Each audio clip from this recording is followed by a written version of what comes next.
আমরা গতকালকে আপনাদেরকে আমরা একটা ব্রিফিং করেছি। আমাদের সামনে একটা প্রশ্ন উত্থাপিত হয়েছে বা একটা অভিযোগ এসছে, যে অভিযোগটাকে আমরা হালকাভাবে দেখছি না।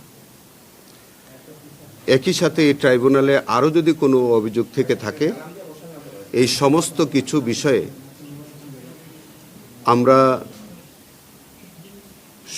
একটা বিস্তারিত তথ্য উদ্ঘাটন করবার জন্যে আমার নেতৃত্বে, আমার এখানে সামনে আরও 3 জন আছেন, আরও একজন আছেন, তিনি আজকে ওনার শারীরিক কারণে উনি হয়তো আজকে অনুপস্থিত। আমরা 5 সদস্য বিশিষ্ট একটা ফ্যাক্ট ফাইন্ডিং কমিটি করেছি। কমিটি আজকে আমরা 4 জন একত্রে বসেছি।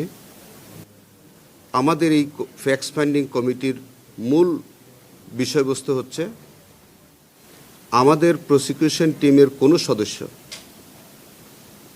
বা সংশ্লিষ্ট কোনো ব্যক্তিবর্গ যদি কোনো অনৈতিক কর্মকাণ্ডের সাথে জড়িত থাকেন, সেই বিষয়টি আমরা তথ্য উদ্ঘাটন করব। যদি তাদের বিরুদ্ধে সাবস্টেন্টিভ কোনো অভিযোগ পাওয়া যায়,